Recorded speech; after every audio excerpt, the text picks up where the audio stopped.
Welcome into the RotoWire Fantasy Football Podcast, post-draft edition. Nick Whalen, Joe Bartel here with you. We are brought to you, of course, by my favorite place on earth, Joe, Circa, and the Circa Sportsbook. While your favorite team is making a splash at the draft, you can be making a splash at the ultimate pool party at Circa Resort and Casino in Las Vegas. Stadium Swim is your year-round destination for nonstop fun with 3 levels, 6 pools, and a massive 143-foot screen to catch every game in every season. It's the place to be. Soak up the sun and party all night, 365 days a year at Stadium Swim, only at Circa Resort and Casino in downtown Las Vegas. Secure your spot now at circalasvegas.com. I love Circa so much, Joe. I'm glad we got him back as a sponsor here. I was in Vegas this past weekend, as you know, and did not stay at Circa. We were on the Strip. Kind of forgot, like every pool on the Strip essentially closes at 6 p.m. Sure. No, not Stadium Swim. They're open till 11 p.m., baby. And like you just heard, they're open 365 days a year. That is not normal in Las Vegas. So if you've never been to Circa, you probably heard about it. It lives up to the hype. It's incredible. Probably the second best place to watch the NFL draft, other than Green Bay, where you were this past weekend. So we'll talk plenty of draft, of course, on this show, some winners and losers. You wrote up a piece for our site, taking a look at day 2 specifically, some of the fantasy winners and losers there. You've also taken part in a couple of drafts just in the last few days. I know on Sunday you were a part of the Sirius XM Post-Draft Draft, a redraft. So that one was a lot of fun just to see some initial landing spots. I know you did the rookies only draft earlier today. So as you can tell, a lot to get to on today's show. Yeah, it's going to be a jam-packed one. This is always my favorite time of the year, not just because of the NFL draft itself, which we've talked about before as effectively a holiday for me, but really this is the content engine churning now at this point for fantasy football. We got basically a 2-month reprieve, and now we're back at it. And of course, doing the podcast every week. There's a lot more action to the things we've been discussing, both from a fantasy perspective, what the teams chose to do, maybe a few of those lingering free agents as well. There's much more content really over the next 2 months as we get into June. I mean, June really is the Kickstarter for a lot of this stuff too. And a lot of people dive back in more. So I'm ecstatic to kind of go over all this with you. Well, let's start with the Sirius XM draft, because this has been one of my favorite pieces of content to break down, right? You get 12 experts together, guys who have been dialed in on this, guys who are dialed in on it 12 months out of the year, everybody following the draft very closely. So I think you get a pretty reasonable facsimile of, okay, first impressions, landing spots, where are these guys going? And obviously it's not just rookies, right? I mean, you get to see where a lot of these veterans are going to fall, especially if you're an early best ball guy. We got to start with Ashton Jeanty. Joe, you had the 4th pick in this draft, and no necessarily surprises early on. Chase, Jefferson, Barkley, and then you took CeeDee Lamb at 4. Our guy Alan Soslowski shocked the world. No, he did not, because this is exactly what Alan does. He loves rookies. He takes Ashton Jeanty at 5. Is that too high for you? Did you give any consideration to taking Jeanty at 4? Yeah, this is a great look into at least how I operate with these mock drafts. And I want to say, boy, I've been lucky to have SiriusXM include me in probably a dozen, if not more, of these drafts from a redraft perspective over the course of my career, if not the rookie ones. When I am doing these mock drafts, and I don't know if it's always the same for other experts, when I am doing it, I'm operating as if my mom, who doesn't play fantasy football and barely understands anything outside of the Packers, would be able to do this and follow along, and I would be happy with the draft that she did. Like I want this to be as realistic to landing spots as we see. So I'll take quarterbacks higher than they typically end up going. I want to map out a team that I think will beat all my other 11 people. I am a sick competitor in that regard, that even in a mock draft, Nick, I want to win it. So I was looking at pick 4, and I thought that's a pretty good landing spot. I'm really happy having 4 as opposed to even 1 or 2 necessarily. And I thought, okay, I like CeeDee Lamb. I like Bijan Robinson around that range. I like, even to a certain extent, Jahmyr Gibbs as well too. If I were to take Bijan Robinson or Jahmyr Gibbs, what comes back to me in the second round? And I'm looking, well, it's Josh Jacobs, Devon Etienne, Kyron Williams. The receivers, though, are Lat McConkey, Mike Evans, DJ Moore. So in that regard, it's a no-brainer. I would much rather have a 1-2 stack of CeeDee Lamb and Josh Jacobs as opposed to Bijan Robinson and Lat McConkey. That is unequivocal in my mind, and I think that really proves the tier of top-end guys probably caps are around 15 or 16 overall, and there's a second group. That Allen took Ashton Jeanty at number 5 doesn't surprise me at all. He did that with Bijan Robinson his rookie year at number 3. That fell on its face a little bit.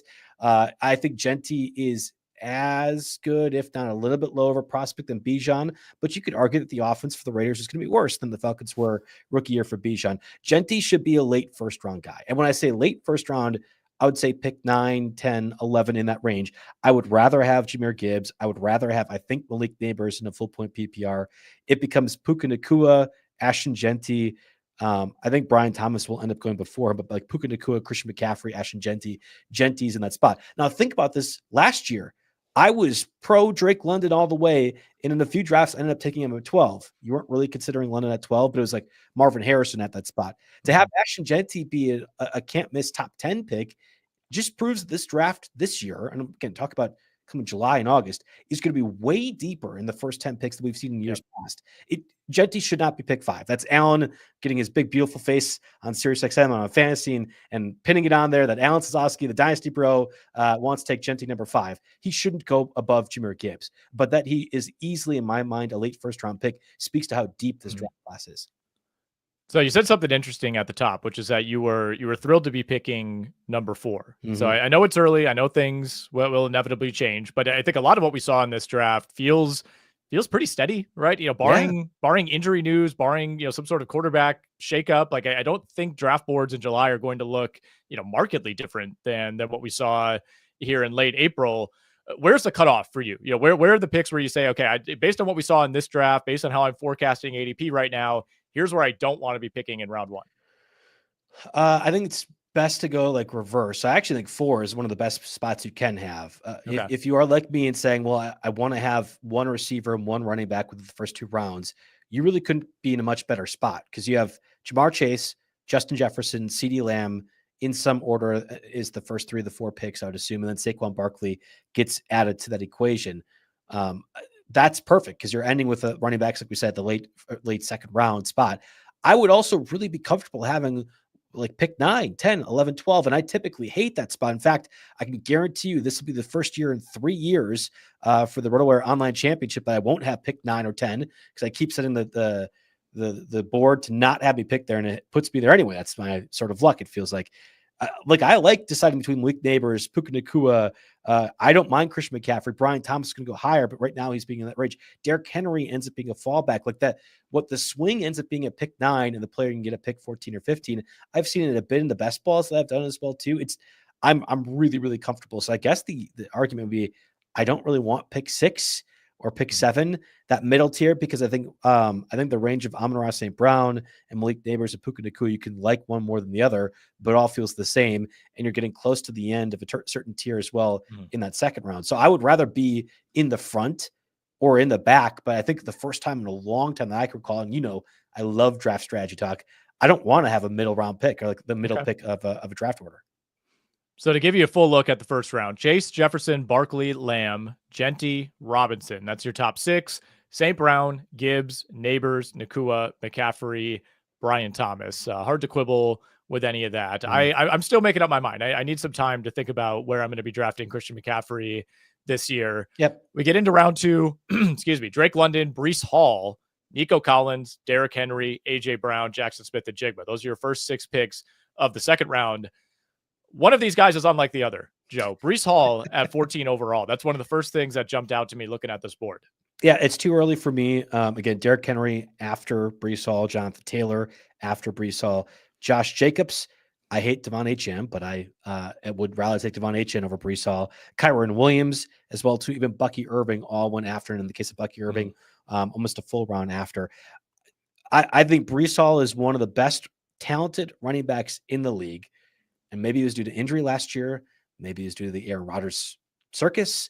Maybe it was just due to the general dysfunction of the Jets. He did not perform to that level. And there are multiple quality backups with New York. There's actually been rumors about the Jets considering trading Breece Hall. I think there's a case being made that they should do that. That the draft, the way it played out, there's a few teams like the Bears, for example, that really kind of missed out on getting a quality guy that would fit that scheme. And they might be one team uniquely capable of paying the price that the Jets would probably request for Breece Hall. But whatever it is right now, Breece Hall on the Jets, he should not be a top 14 selection, no matter the talent.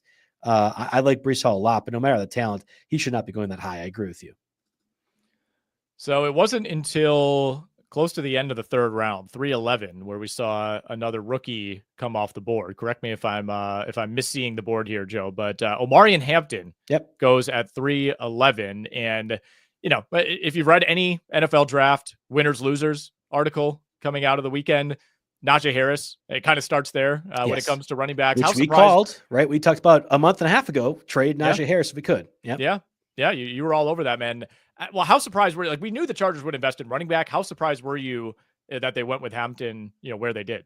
Absolutely zero. The way that the board broke, both Colston, Loveland, and Tyler Warren were far gone.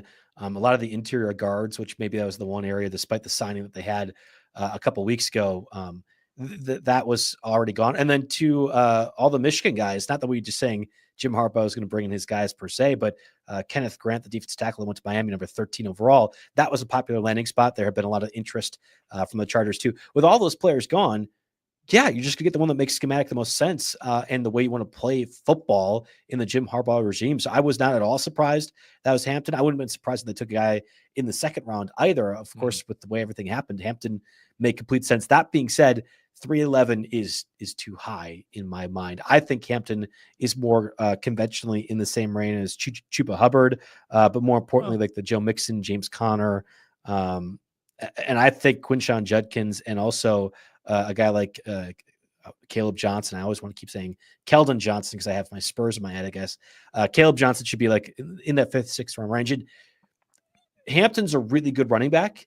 You and I have talked about this before.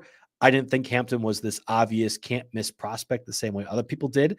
I thought Hampton going to the Broncos, which was widely projected, was a really great landing spot to make good on his fantasy value.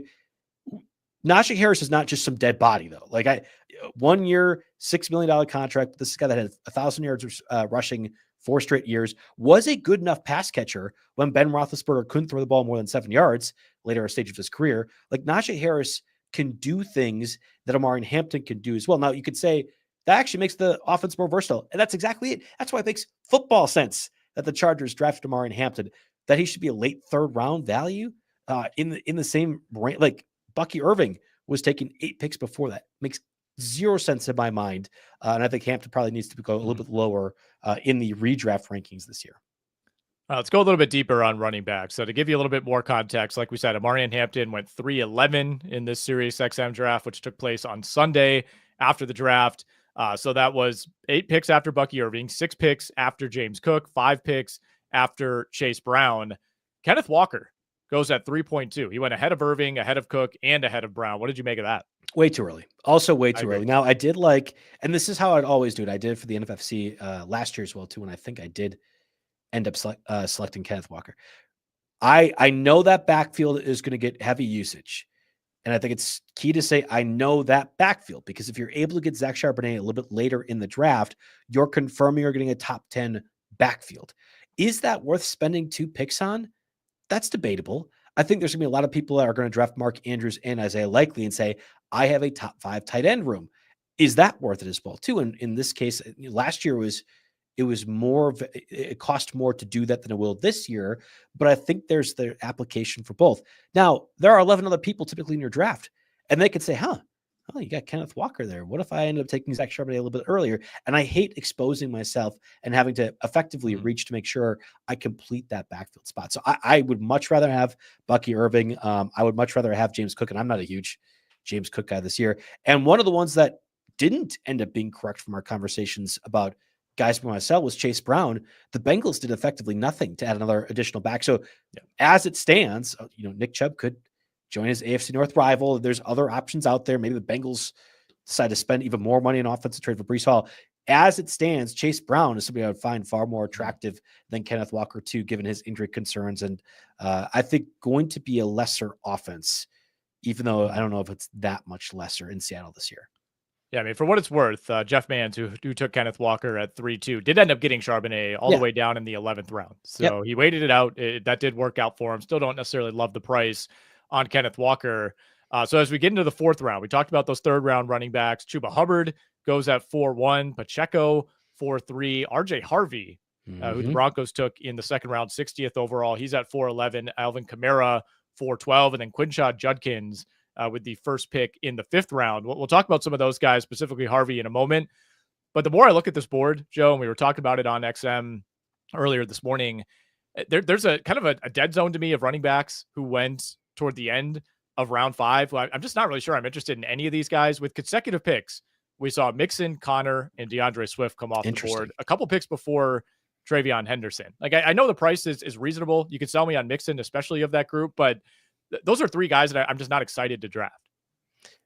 I will answer your question, but I guess can we expand on it further? So Sure. What is you're saying it's a dead zone of that running back spot.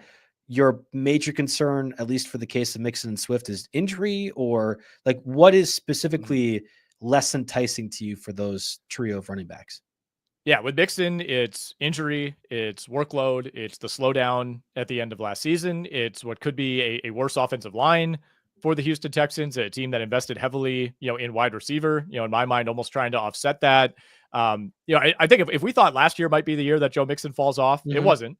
Put together, he gave you like 10 really good games and started to fall apart with that entire offense toward the end of the season.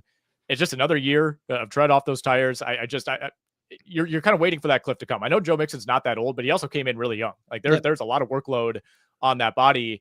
I'm not a James Conner guy in terms of drafting him in fantasy. Love him as a player. Love watching him. I think he got close to a best case scenario health season out of James Conner last year. I'm just down on the Cardinals overall. They spent a lot of draft capital on defense. I don't think this offense is going to be markedly better than it was a year ago. And again, if you're betting on 2 consecutive, mostly healthy seasons for James Conner, I think history would suggest that that's not a great bet.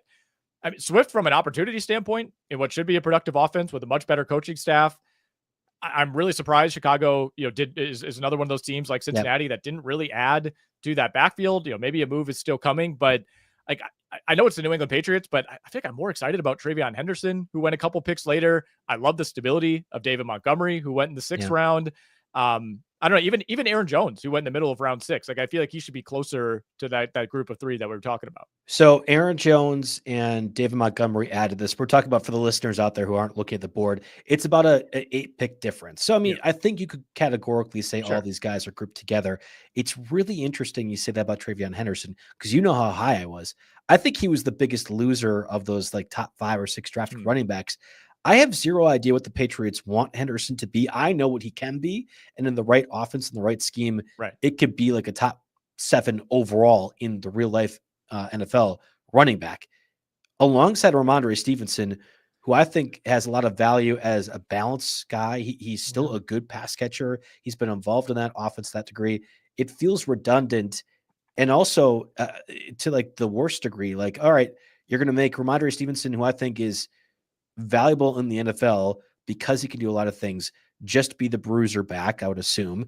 And then you're going to make Travion Henderson, who could be really valuable as a change of pace guy, a great pass blocker we've talked about before, be redundant to just be the pass blocker, pass catcher, and change of pace when he could be a cumulative sort of thing. So it's the Patriots adding a good player, and maybe they get out of Stevenson's contract, who he signed an extension, by the way, last year in 2 years. But I that's the one of this group I don't like.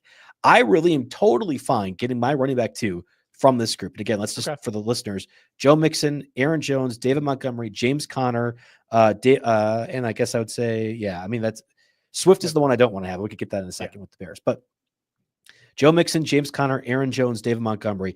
I actually don't think there has been a time over the last 5 or 6 years where I can more comfortably say I'm getting a tremendous running back 2 from round 5 or 6. It's really early in the draft process. And I think on Sleeper, it could be different than drafts on Yahoo and different than drafts on ESPN. The ADP is so different on these sites, and I certainly saw it last year. Underdog, in particular, you could get Jacobs in round 5, and he was going in ESPN around 2. If this is the way the ADP is to break across all things, I will forever and always, for every one of my 25 drafts that I do this season, get my running back 2 in this group. I get what you're saying about the cliff falling off for Mixon and Connor. Connor in particular, last year was the only time in his career where he was healthy, but I can get that with Trey Benson then, just in the same way I get Kenneth Walker and Zach Charbonnet, and I'd feel really good about the backfield. Joe Mixon fell off towards the end of the season. The Texans did a whole lot to improve this offense, namely getting rid of Bobby Slowick in particular. That might make Joe Mixon have less touches, but I think they'll have more emphasis. And they didn't really add anybody in the backfield other than that one 6th round guy who a lot of people like, admittedly, but I think he was more of a pass catching specialist, if nothing else. And in the case of Aaron Jones, that Jordan Mason trade, which kind of went under the radar because it happened at a weird point in the offseason, that'll be good for Aaron Jones, but still Aaron Jones' backfield to lose. And I think he's going to have heavy emphasis. I feel really comfortable taking my running back 2 there, as opposed to getting a Kelvin Ridley, a Brandon Ayuk, Devonta Smith as my wide receiver 3. Let me load up a receiver early in the draft and say, I'm getting a running back 2 I know I can rely on for a certain portion of the season, and then strike gold with waiver wire throughout the year. I mean, I couldn't be more happy with how that would break out in my mind. I think that's fair. And maybe there's a difference between being excited to draft these guys versus just taking the value at that point in the draft. I think I'll be going more early running back, much like I did last season, and loading up on receivers a little bit later. Let's talk a little RJ Harvey. He went at 4-11. Are you comfortable taking RJ Harvey inside the top 4 rounds? So we're talking after Hubbard and Pacheco, right before Kamara and Quinshon Judkins. Yeah, and again, this tier, let's include Kamara to this group, and RJ Harvey, Judkins, and Kamara was ahead of by basically a full round this group that I'm really ecstatic about, with Joe Mixon and Aaron Jones and David Montgomery. And ecstatic is a word probably incorrect to use, but understanding the value. I think RJ Harvey probably falls a little bit lower. I don't know if this is the highest he'll be drafted, but there's obviously a lot of hype around RJ Harvey right now.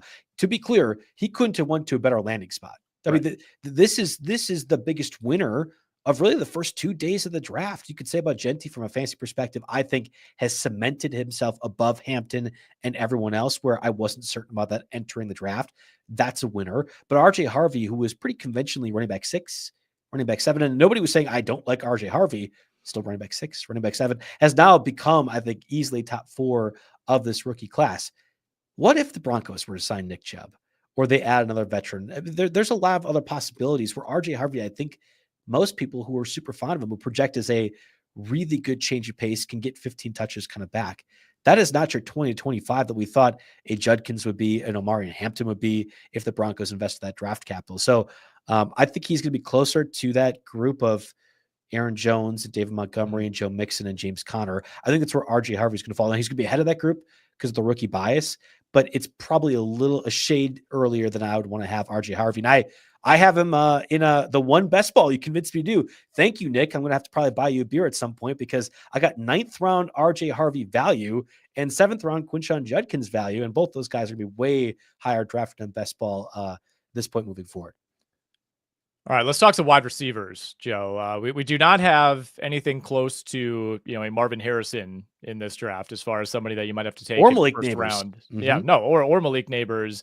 Tet McMillan went right in the middle of round 6. So 6.8, he went to our guy, Alan Seslowsky, who of course took Jeanty in round 1. So that puts him in essentially the same tier as Jacoby Myers, Brandon Ayuk, Jerry Jeudy, Travis Hunter, who went at 6'11", and then Khalil Shakir, Jordan Addison at 7'2" and 7'3". So we'll start on McMillan. What did you make of that landing spot in Carolina?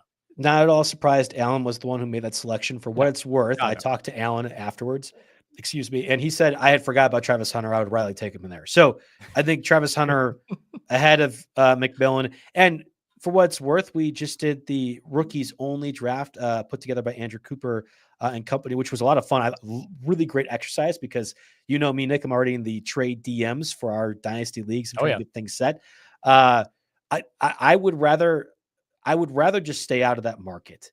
And this kind of goes back to how we're building our teams. You're saying, I'm going to load up a receiver late. There's some real dart throws you could have for McMillan, in particular Travis Hunter as well too.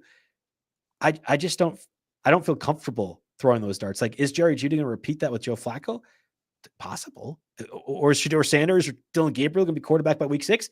God knows what the Browns are going to do. I have no idea. That makes me really scared to go ahead and, I'm going to get Jerry Jeudy. It's going to be totally fine. I like Cedric Tillman a lot for what he did last season. He's like 5 rounds later, because we're all relatively concerned about the Browns offense is going to do this season.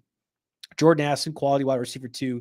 Once Justin Jefferson was injured, we saw Addison, I think, not be quite the level of receiver a lot of people are assuming he would be when he was drafted in the first round. Fine as a wide receiver 2. Devonta Smith is wide receiver 2 and going 2 rounds later. I thought the McMillan landing spot made complete football sense, but that was one of the worst case scenarios fantasy wise, because there was a couple of teams, and especially high, where you're like, oh man, if McMillan goes to the Cowboys, it's probably top 4 round receiver. And it maybe probably shouldn't have been based off his talent, but there's a lot of landing spots like that. I don't have a lot of belief in Bryce Young. Adam Thielen was really great to end the season last year. You have Jalen Coker still around. Xavier Legette was a high draft pick. There's too many mouths to feed. I think McMillan just makes sense from football perspective. I'm really nervous, really totality rise of this receiver class. I might be spoiling some of my rookie picks, Nick, but you will not see many Joe Bartel linked to receivers, I think, out of this overall rookie class. Yeah, Schefter has not reported much interest from Joe Bartel in this rookie receiver class quite yet. Matthew Golden went at 9.4. The only one that I have interest in. I mean, that was okay. No. Don't do the okay. For the listening audience, if you have not listened to Nick or Joe at some point in your lives, I'm a Packer fan. Oh, and I did call on this very show. Packers were going to, for the first time in 23 years, select a receiver in the first round. I got the receiver wrong, but I did call that they were going to do that. Counts all the same if you're cashing the bets. I think Matthew Gold makes complete sense if you're speculating on a receiver that could exceed expectations. Yeah. But you do that in the 9th round, not the 6th round, where McMillan and Hunter are going right now. Christian Watson went at 10-2. I just don't get that. Think somebody just didn't remove him from the queue. That's all. I think, I just want to point that out. If you have come across this draft board, I don't know how many games, if any, Christian Watson is going to play this year. So if you see that, just know that was probably what happened. Well, let's go back to Travis Hunter real quick. I kind of skipped over him. So he went 3 picks after McMillan. McMillan at 6'8", Hunter at 6'11". Now, it's still early. It's been less than a week with Travis Hunter as a member of the Jacksonville Jaguars, but I've read everything. I've watched everything that I can. I read the 5,000 word expose in The Athletic at 1 a.m. last night when I couldn't sleep, and I'm fired up. Everything that the Jags and specifically their GM, James Gladstone, have said leads me to believe that they think Travis Hunter is further along in terms of being, NFL ready at wide receiver than at cornerback. They're using the term, there'll be packages for him on defense, but I think they view him much closer to a full-time receiver than they do a full-time defender. I think the goal is to get to that point where he could maybe be full-time on both sides, but I think we're using the term full-time relatively here. I don't think we're talking 115 to 120 snaps every single game, but I think he's going to be out there a ton on offense. But there are other issues here, right? It is the Jacksonville Jaguars, first and foremost. It's a team that's had quarterback injuries over the years. It's a team that's been very poorly coached. Now, I am optimistic about this regime, even sight unseen. I think it's going to be an automatic upgrade over what they were left with by the end of last season. I think they'll be a better defensive team by default. This is a team that had 9 takeaways last year, 9 on the entire season. That was by far the fewest in the NFL.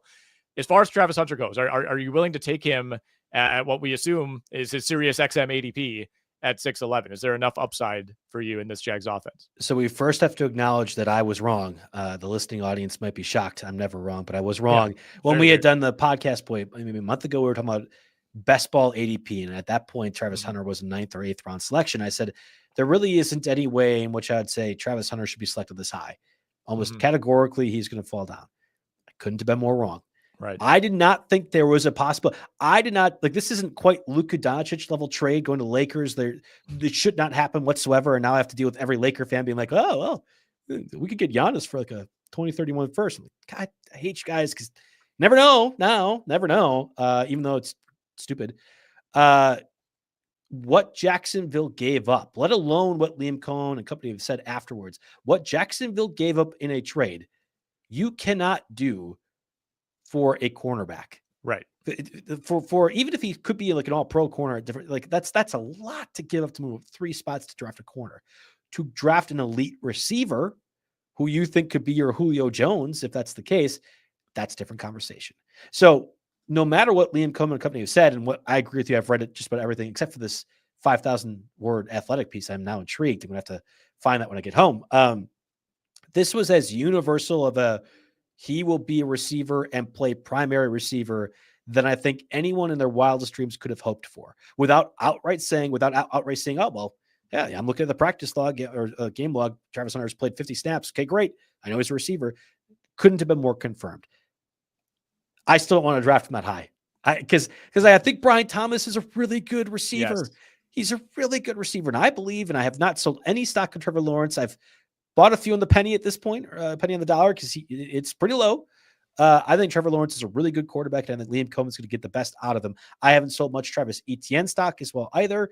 I think it's possible that Jakes could still add more to the receiver room, but Brian Thomas is going to eat up a lot of space.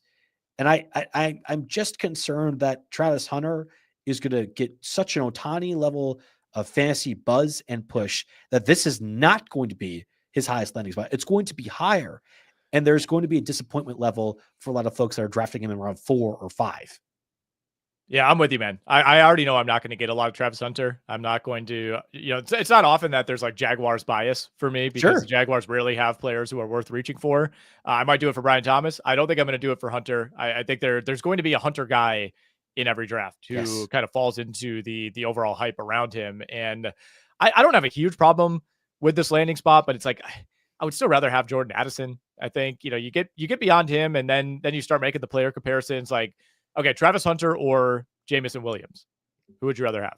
I think Jameson Williams can do a lot of the same stuff that Travis Hunter could do. Like if you're saying best case scenario, Williams could be a 1,200-yard receiver on 60, 70 catches.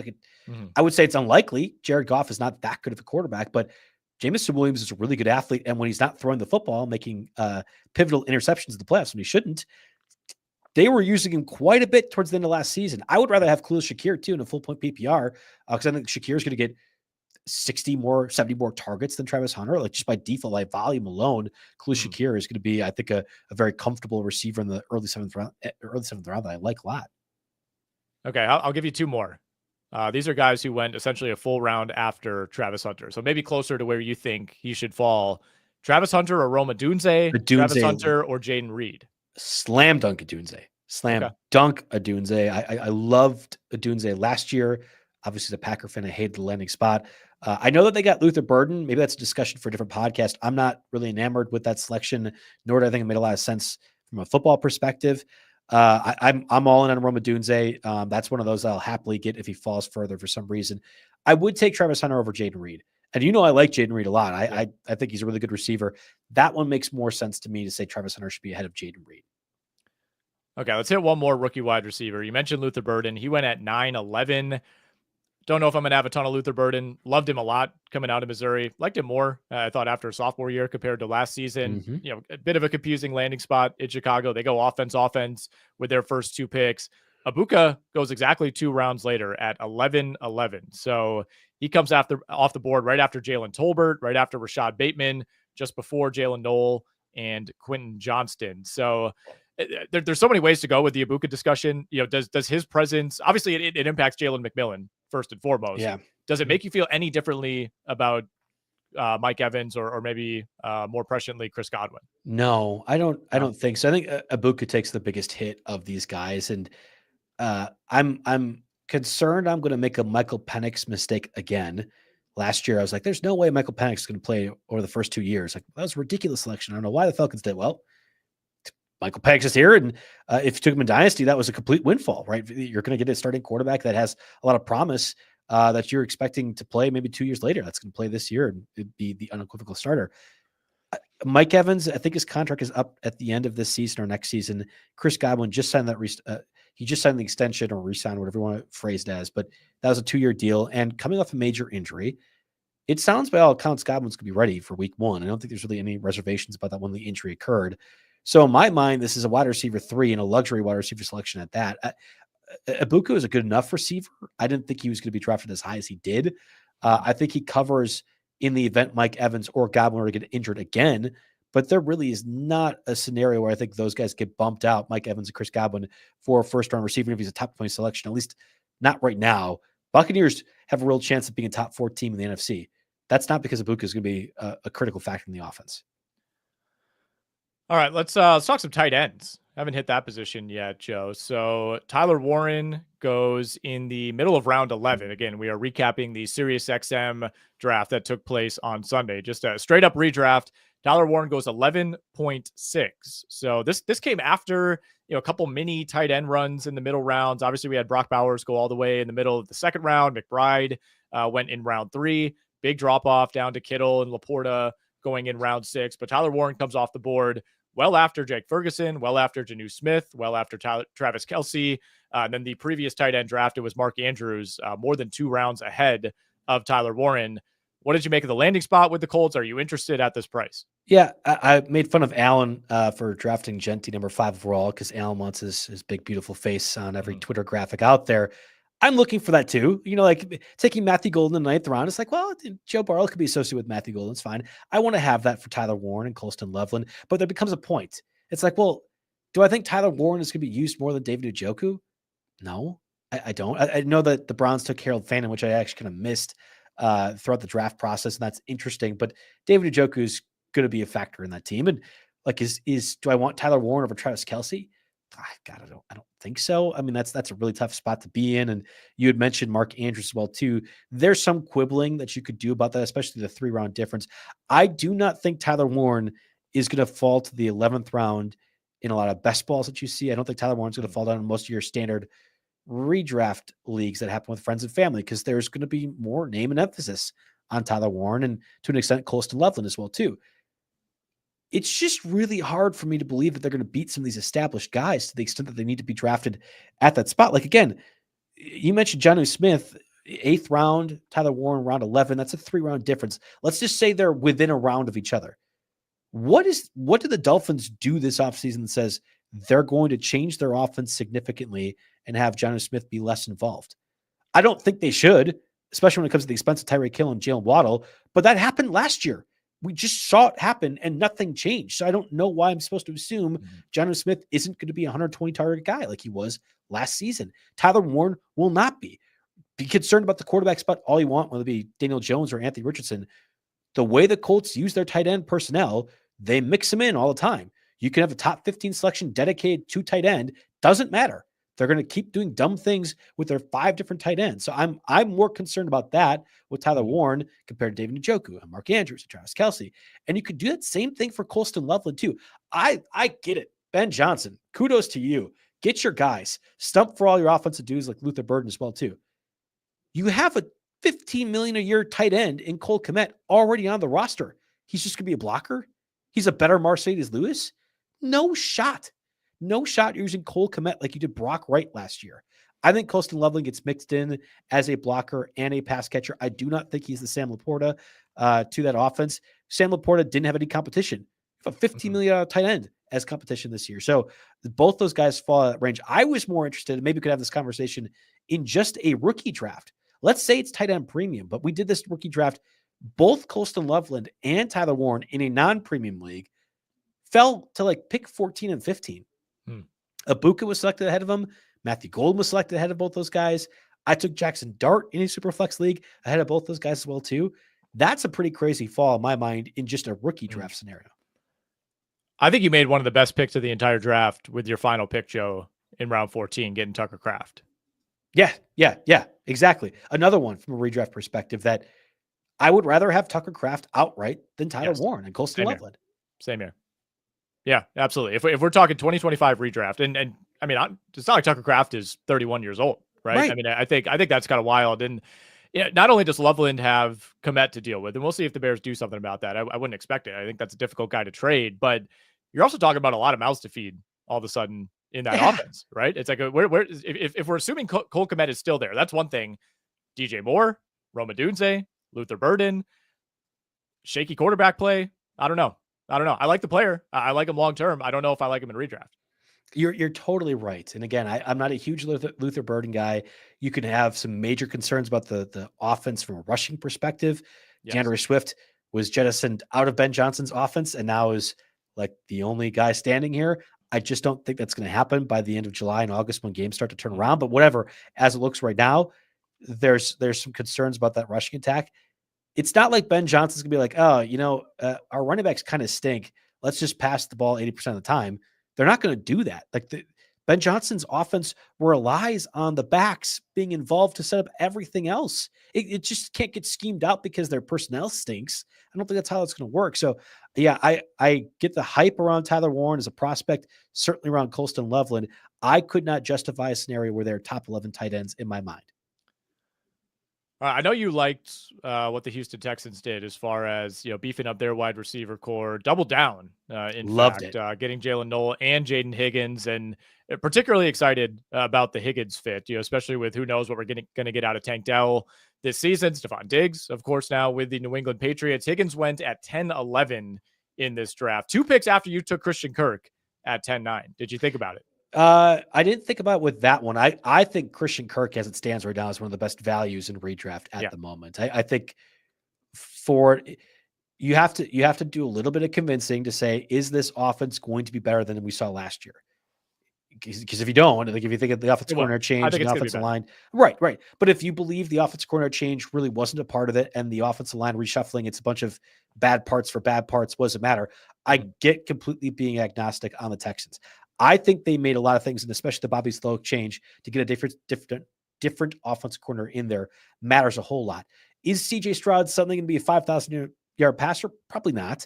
And I think that's the scenario in which Nico Collins, Christian Kirk, and Jayden Higgins all have fantasy utility at their current ADP. And you also have to mix in the tight end position too. Joe Mixon's been a receiving back at times in his career. Like, there's a decent amount of mouths to feed as well.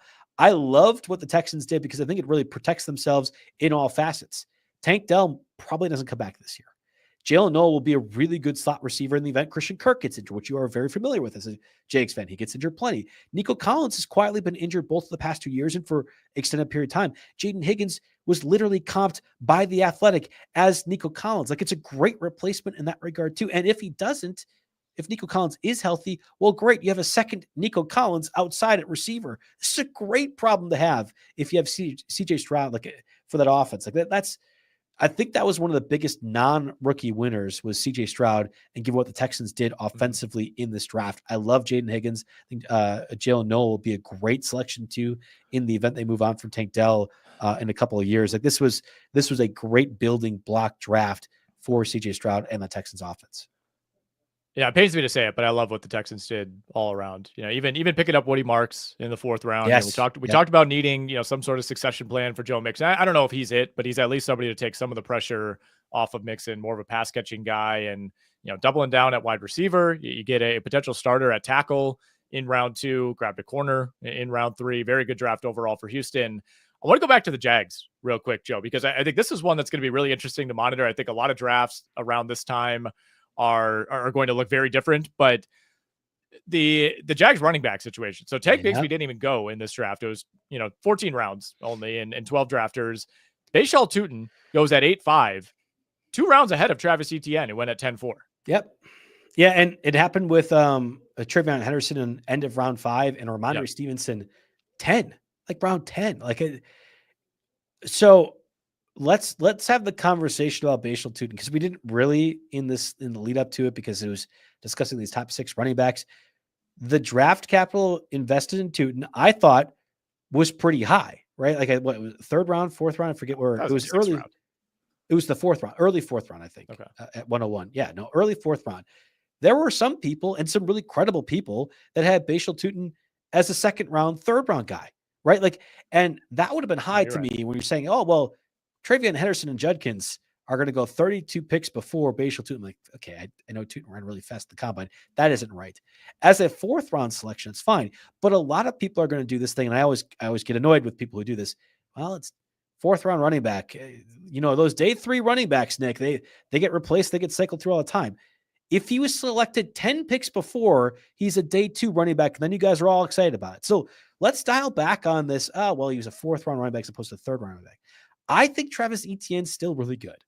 And if Travis Etienne is injured, or this is another coaching regime, again, it's not Doug Peterson anymore, who just inexplicably hated Etienne for some dumb reason, or really liked Tank Bigsby. I don't know which one it was, but Doug was wrong in either facet. Then it's fine. But Etienne, I think, is still a good back, can be a pass-catching back as well, too.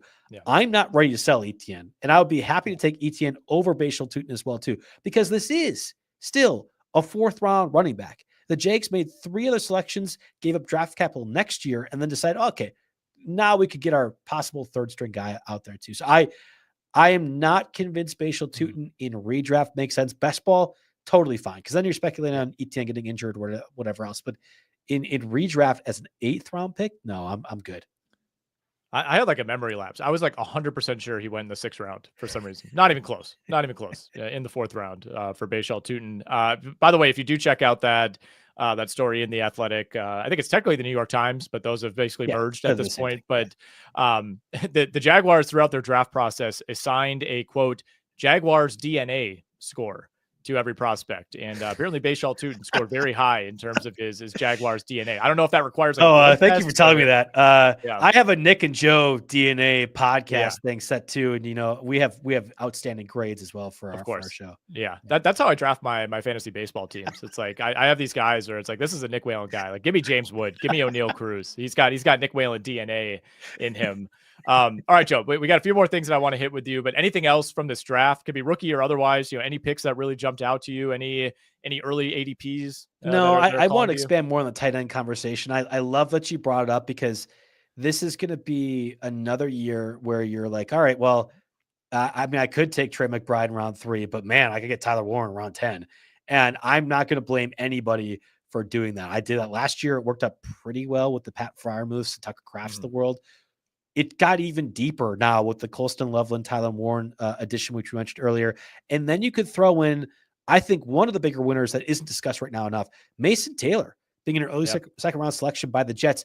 I thought he was going to be a first round guy, either by the Eagles or somebody else. And while it didn't quite happen, Mason Taylor walking in, replacing Tyler Conklin, who left it for agency for the Chargers, is like a can't miss spot to get at least 60 catches and 600 yards. It's not sexy by any means, but I bet you Mason Taylor right now in best balls that we have is going to be completely wrong ADP than we're going to see in 2 months at this point. And I think Mason Taylor is added to that mix of tight ends as well too. And you could even convince me the one that the Rams selected, I'm always blanking on his name, but from Oregon, Terrence Ferguson. I don't know if Ferguson should be, I don't think he's going to start right away, but Tyler Higbee is long at the tooth and also been injured often.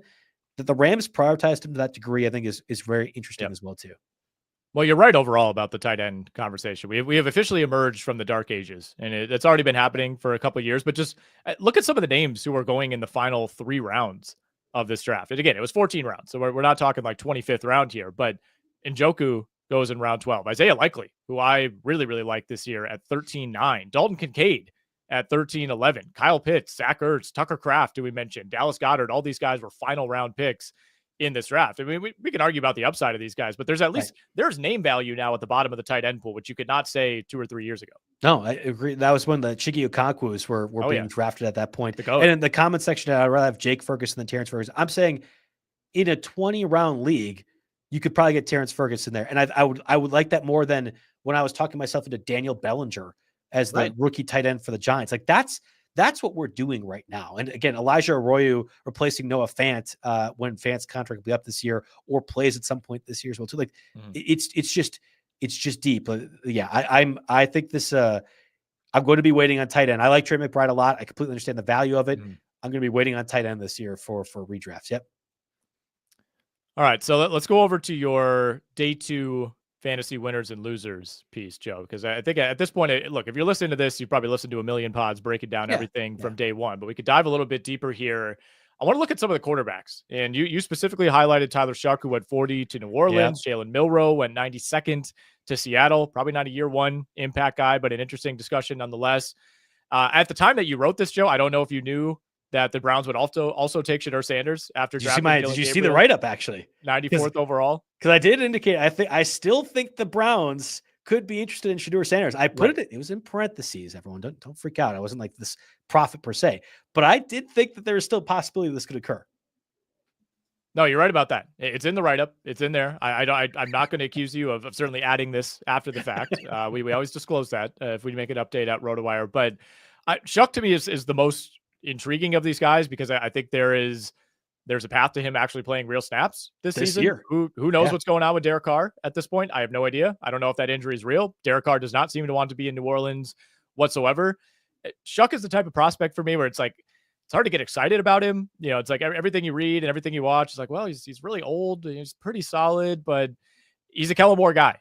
And I think that's what ultimately matters most here. So not somebody that I'm going to be overly interested in redraft. You know, it's like maybe if you're absolutely stuck, if you're in some sort of QB premium league, perhaps. I'm down on the Saints in general, but just to talk about that pick and your reaction to it in general at 40. Well, I'm going to ask you, were you surprised he went in the second round? Because I talked to others. No. We've had this conversation in the office. I had said, well, Tyler Shough is going to be a second round pick. And people looked at me like I was speaking French, which I can't do. And they're like, no, what? Who's Tyler Shough? And part of it's because its name is like Shough is not Shuck. So like when you're like, all right, I'm going to type in Tyler Shough in our RotoWire database, you just spell it out like it's phonetically. No. So I think there's part of it to this equation, if I'm being honest. I think the draft capital says a lot about how the Saints view the situation. Yes. If the Saints had traded up and drafted Tyler Shough or Jackson Dart, let's just say they had traded up in the late first round and drafted one of these guys, that's telling you they want either this guy to start next year or to start this season, depending on what the Derek Carr thing is. We had the report. There's an obligation now. Right. They are committed to this.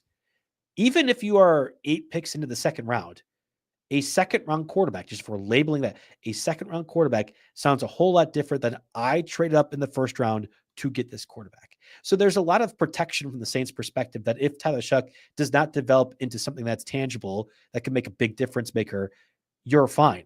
I mean, the Titans did this too with Will Levis, right? It wasn't, I'm trading it for Will Levis, who Reddit said was going to take number 1 overall a couple of years ago. It's here's second round Will Levis, and they could get out after 2 years. So I really think that Shough will play this season, and I think he could play early. And we're talking about kind of a Sam Darnold Viking spot where I remember doing the Scott Fishbowl last year, which was quarterback premium. And I got Sam Darnold like round 10 in that draft because we didn't know if it was JJ McCarthy or whatever else the Vikings were to do. And yet Tyler Shough is going to be able to be a difference maker. No, Nick, you're right. You shouldn't be excited about Brandon Weeden 2.0. A 25-year-old quarterback that has 1 year effectively of starting at any collegiate level is not great. None of the injuries that made that happen were super serious. And there's a lot of athletic tools and traits that you could buy into. So I guess I'm the Andrew Cooper Fantasy Alarm just rookie draft that we did. I took Dart in the early second round. Tyler Shough went late second round. So think top 20 picks in a super flex. That makes complete sense to me. I was not surprised they took him at 40. You know, I think it became more and more clear in the lead up to the draft that they had no interest in Shedeur. I thought they were going to be a Dart team. You know, I didn't necessarily think they would take him at 9. Obviously, they did not go in that direction. They ended up going offensive line with Kelvin Banks. And obviously, they were fine with Dart, you know, going to the Giants. I think there was a world in which if Dart doesn't go to New York, if they don't trade back in at 25, you know, maybe the Saints do make a move there. But clearly, they didn't value him enough to give up any draft capital to go get him. And I think they were fine with Shough, even if he was technically the backup option. But, I mean, does it sting a little bit if you're the Saints that we had 50-plus picks until another quarterback went off the board? You know, obviously, they had made up their mind. But you look back and you say, well, we could have traded back. We could have just taken him in third. Oh, I don't know about that. Like, the Jets could have still been in consideration for a quarterback. They obviously didn't end up taking one. But I think that says much more about what was after the Dylan Gabriel, the Jalen Milroe, the Shedeur Sanders.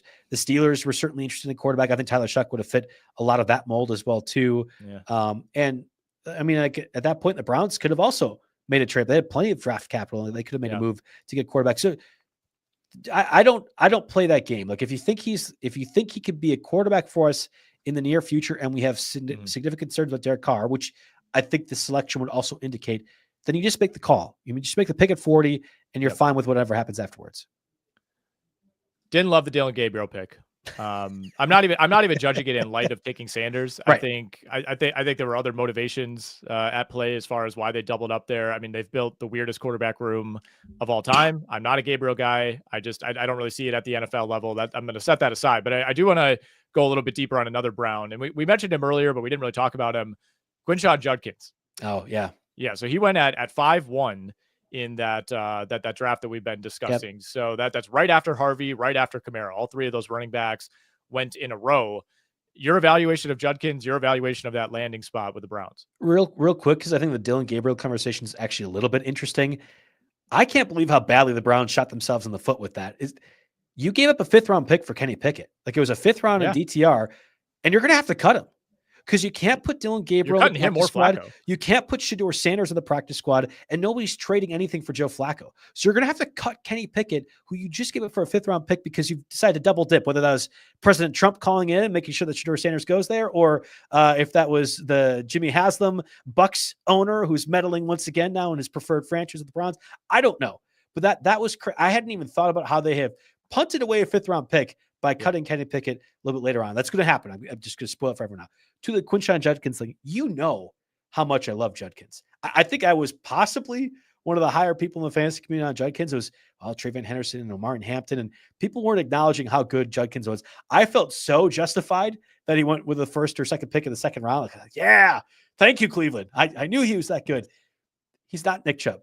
I don't think, as much as I love Judkins, he is not Nick Chubb. So if we're just assuming it's going to be 1-for-1, Nick Chubb's gone, here's Quinshon Judkins, early 2nd-round pick, we're making a mistake. Because not only is it not Nick Chubb, Jerome Ford is a good player. Yeah. Like I think Jerome Ford is a good player in this league. And also, Dylan Sampson, who they drafted, I believe, in the 4th round or 5th round, is also a really good player. Like that backfield is pretty deep. So while Judkins is probably going to get more carries than anybody else on that team, and I would say like let's just say a 60-30 split with everyone else, it is not Nick Chubb 2.0. And I want to make sure people understand that at 5 or like at 5'11" or 6'1" or wherever I end up going in the redraft, I think I'm fine with that. I think I would consider going, I'd rather go Kamara because I know what I'm getting out of that. And I think quietly the Browns offense might not be very good for reasons we just mentioned. Wow. Whereas the Saints, I know what Kamara is going to do, but I think Judkins is a really, really good prospect. It's just I'm a little bit concerned about the landing spot for that. Well, that's what I was going to ask. It's just the Browns being the Browns. You know, I'm not to suggest that there's not still production to be had on bad football teams, but how much does that impact your evaluation? Like, I like the opportunity in Cleveland. I hate what I think this offense is going to be. I don't know if it matters if they cut. They're going to cut Flacco or Pickett. I think they have to cut one of those guys. Yeah. I don't like the remaining option. I guess I would feel better about Flacco because it does still seem like there's something left in the tank, and he at least puts up numbers when he's out there. Maybe we see Gabriel at some point. God forbid, maybe we see Sanders at some point. I don't think it's going to matter is the bottom line. I think this is going to be probably a bottom 3 to bottom 5 offense overall, and in a running game that I don't have a ton of faith in. I think it's going to look a lot like last year.